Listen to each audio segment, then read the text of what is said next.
There's an old saying, you either die a hero or live long enough to see yourself become the villain. It's meant for movies, but some might argue that it fits even better for a tech company. If you look up the definition for the word company, you'll likely find the word commercial. And if you look up commercial, you'll almost always find the word profit. But what exactly is profit? In its most simple term, it is simply the difference between your revenue and costs. And somehow, we ended up building our entire society around this 6-letter word. Economists believe that by letting companies compete for profit, only those who are good enough at matching their supply with what people demand will win. In that way, we're simply making sure that society gets what they want in the most efficient way possible. While profit isn't inherently evil, the incentive structures it creates often push companies to make increasingly harmful decisions. Over time, even the best intentions buckle under relentless profit pressures. History is full of examples of companies so fixated on maximizing profits they'd sacrificed almost anything to get there. For example, in 2015, Martin Shkreli's company acquired the rights to a drug used to treat a specific parasitic infection. He decided to increase the price by more than 5,000% overnight, increasing revenues and hence the profit. Patients had no other option than to pay the price he set, otherwise it could lead to death. This earned him the nickname, the most hated man in America. There are also many examples of companies pursuing a higher profit by lowering the costs, by offering very strict and high-pressure work environments in exchange for relatively low salaries. An example that comes to mind is Amazon factory workers. But as we will see, there exist more subtle examples of companies prioritizing profits over all other possible goals. To see this in action, let's go back to the year 1996, where the two Stanford students, Larry and Sergey, invented an algorithm to rank websites, or web pages as you might call them. Nominative determinism is the hypothesis that people tend to gravitate towards areas of work that fit their names, like the world's fastest man, Usain Bolt, or the CEO of Nintendo, Doug Bowser. If that is the reason why Larry Page decided to make an algorithm for ranking web pages, we don't know, but regardless, it only makes the story of the company even more compelling. Larry Page and Sergey Brin made a company based on their search engine and called it Google, and it would soon go on to become one of the fastest growing companies in the world.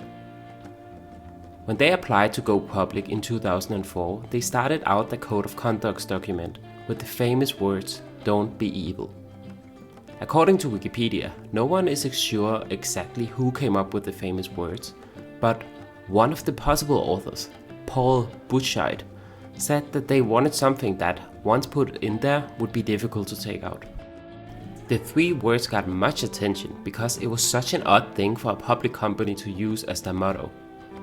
But the reason why it struck a chord is because many people had the feeling that there was something off with many big companies, that they were exploiting not just their customers, but also their workers, the nature, and society at large.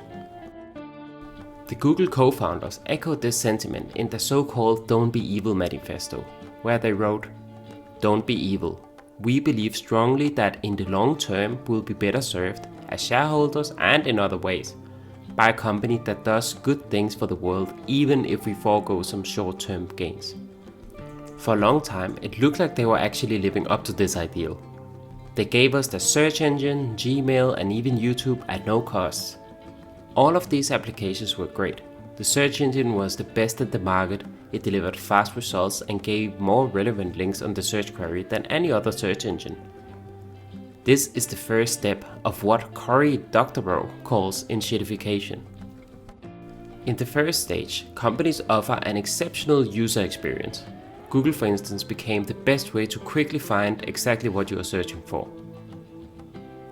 And in order to attract more users and to make them the default search engine of choice for the first wave of users, they would improve everything. Faster results, and better UI. In many ways, this was the best the product ever was.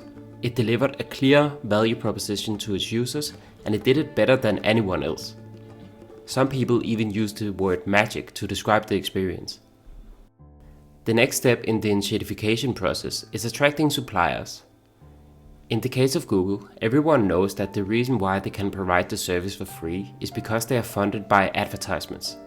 To attract advertisers, Google Ads were really cheap in the beginning, and they were also not that detrimental to the user experience. They were just text ads sitting next to the search results. And while that seemed a bit annoying, it seemed like a fair trade-off, given that the service didn't cost any money to use. They made sure to make it known that the best and cheapest way to find new clients for your company was by using Google Ads. But as more and more companies started to become reliant on Google Ads, they slowly increased the prices. According to Google's annual report, they have increased on average 14% per year, at least between 2019 and 2024. But let's not get ahead of ourselves, because way before 2019, Google was in a great position. They had become the most popular search engine for both users and advertisers. Users were relying on them to do their searches, and advertisers were relying on them for getting their name out there to new customers. But inside Google, things were not all happy days. You see, the search team and ad team were working separately. They had different goals and different things they were optimizing for. The search team were just trying to make the search experience as good as possible, while the ad team were trying to increase revenues. Most big companies like Google uses incentives to get their employees to make decisions that benefits the company the most. How they do this is by creating an incentive structure. The ads team would, for example, get a bonus if the ads revenue was above a certain threshold, while the search team might get a bonus by improving the conversion rate. By having separate ads and search teams, you can see the conflict just waiting to arise. Great reporting from wheresyoured.at lays out that in this situation, the search team lost the battle with the finance team, potentially due to pressure from shareholders, and ended up intentionally decreasing the quality of search results so that users would have to do multiple searches in order to find what they were looking for. They were considering removing spell checking, rolling back anti-spam enhancements, and more. While not all of these ideas made it to the public, it is clear that even having these conversations in the company is a really bad sign. As part of these updates, they also made ads look more like search results in order to trick people into clicking on them. The man leading the finance team was Prakavar Raghavan, who was the head of Yahoo Search between 2005 and 2012. At the same time where they managed to fumble a good position so badly that most people today only encounter Yahoo Search when they try to fix their grandparents' computers. Still, someone decided that he was apparently the perfect person to lead the finance team. And to make it even worse, after his success increasing the search revenue by worsening the search results, they even made him the head of search, and he stayed in that position until 2024. This is a clear example of the next step in the initiatification process. After getting a good position, you decide to prioritize money over a good user experience.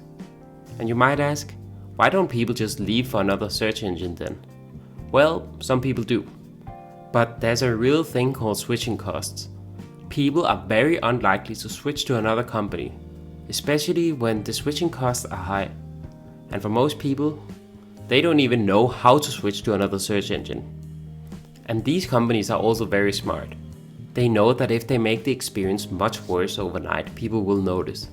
So instead, they will slowly roll out updates every couple of weeks or months, slowly making the experience just a little bit worse every time, hoping that the users never really notice. Also, a handful of teams could hit their quarterly bonus targets, and some shareholders could get a bigger dividend. That's it. Here we can really see the importance of having the right incentive structure. They are heavily incentivized to fight with tooth and nails to decrease the experience, forcing people to make more searches.